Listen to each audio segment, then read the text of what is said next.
Hi there, third graders. Today I am putting my librarian hat back on and reading to you the next couple of chapters of James and the Giant Peach.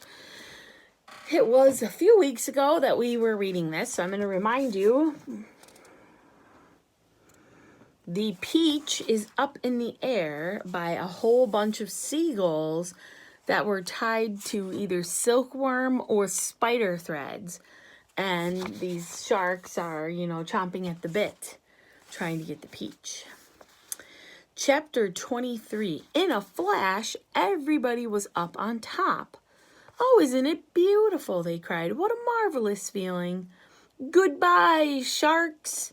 Oh boy, this is the way to travel." Miss Spider, who was literally squealing with excitement, grabbed the centipede by the waist, and the two of them started dancing around and around the peach stem together. The earthworm stood up on his tail and did a sort of wriggle of joy all by himself. The old green grasshopper kept hopping higher and higher in the air. The ladybug rushed over and shook James warmly by the hand. The glowworm, who was at the very best of times shy and a silent creature, sat glowing with pleasure near the tunnel entrance. Even the silkworm, looking white and thin and completely exhausted, came creeping out of the tunnel to watch this miraculous ascent. Up and up they went, and soon they were as high as the top of a church steeple above the ocean. "I'm a bit worried about the peach," James said to the others, as soon as all the dancing and the shouting had stopped. "I wonder how much damage those sharks have done to it underneath. It's quite impossible to tell from up here." "Why don't I go over the side and make an inspection?" Miss Spider said. "It'll be no trouble at all, I assure you." And without waiting for an answer, she quickly produced a length of silk thread and attached the end of it to the peach stem. "I'll be back in a jiffy," she said, and then she walked calmly over to the edge of the peach and jumped off, paying out the thread behind her as she fell. The others crowded anxiously around the place where she had gone over. "Wouldn't it be dreadful if the thread broke?" the ladybug said. There was a rather long silence.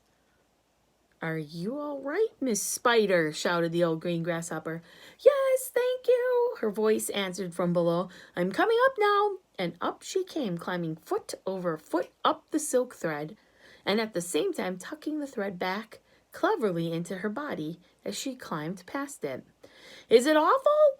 they asked her. "Is it all eaten away? Are there great holes in it everywhere?" Miss Spider clambered back onto the deck with a pleased but also rather puzzled look on her face. "You won't believe this," she said, "but actually there's hardly any damage down there at all. The peach is almost untouched. There are just a few tiny pieces out of it here and there, but nothing more." "You must be mistaken," James told her. "Of course she's mistaken," the centipede said. "I promise you I'm not," Miss Spider answered. "But there were hundreds of sharks around us. They churned the water into a froth. We saw their great mouths opening and shutting." "I don't care what you saw," Miss Spider answered. "They certainly didn't do much damage to the peach." "Then why did we start sinking?" the centipede asked. "Perhaps we didn't start sinking," the old green grasshopper suggested. "Perhaps we were all so frightened that we simply imagined it." This, in point of fact, was closer to the truth than any of them knew. A shark, you see, has an extremely long, sharp nose, and its mouth is set very awkwardly underneath its face and a long way back. This makes it more or less impossible for it to get its teeth into a vast, smooth, curving surface, such as the side of a peach. Even if the creature turns onto its back, it still can't do it because the nose always gets in the way. If you have ever seen a small dog trying to get its teeth into an enormous ball, then you will be able to imagine roughly how it was with the sharks and the peach. Okay, I'm going to pause the story for a second. So think about it, right? You've got this ball, and then you've got the shark, but its mouth is like down here, right? Because this is its nose. So yeah, I mean, it's a little bit more difficult to get like a good bite when the peach is so round and your nose is up here and your eyes are over here and you can't really see it. So it does make some sense. Very clever of Mr. Roald Dahl, though, right? It must have been some kind of magic, the ladybug said. The holes must have healed up by themselves. Oh, look, there's a ship below us, shouted James. Everybody rushed to the side and peered over. None of them had ever seen a ship before. It looks like a big one. It's got 3 funnels. You can even see the people on the decks. Let's wave to them. Do you think they can see us? Neither James nor any of the others knew it. But the ship that was now passing beneath them was actually the Queen Mary, sailing out of the English Channel on her way to America. And on the bridge of the Queen Mary, the astonished captain was standing with a group of his officers, all of them gaping at the great round ball hovering overhead.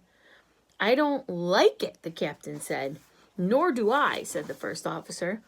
Do you think it's following us? Said the second officer. I tell you, I don't like it, muttered the captain. It could be dangerous, the first officer said. That's it, cried the captain. It's a secret weapon. Holy cats! Send a message to the Queen at once. The country must be warned. And give me my telescope. The first officer handed the telescope to the captain. The captain put it to his eye. There's birds everywhere, he cried. The whole sky is teeming with birds. What in the world are they doing? And wait a second. There are people on it. I can see them moving. Do I have this darn thing focused right? It looks like a little boy in short trousers. Yes, I can distinctly see a little boy in short trousers standing up there. And there's a sort of giant ladybug. Now, just a minute, Captain, the first officer said. And a colossal green grasshopper. Captain, the first officer said sharply. Captain, please. And a mammoth spider.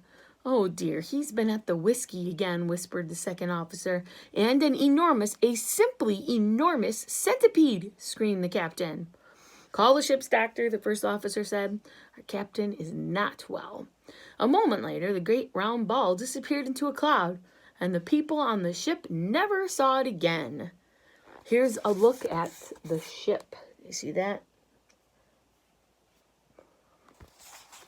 Chapter 24. But up on the Peach itself, everyone was still happy and excited. I wonder where we'll finish up this time, the earthworm said. Who cares, they answered. Seagulls always go back to the land sooner or later. Up and up they went, high above the highest clouds, the Peach swaying gently from side to side as it floated along. Wouldn't this be a perfect time for a little music? The ladybug asked. How about it, old grasshopper? With pleasure, dear lady, the old green grasshopper answered, bowing from the waist. Oh, hooray! He's going to play for us, they cried, and immediately the whole company sat themselves down in a circle around the old green musician, and the concert began.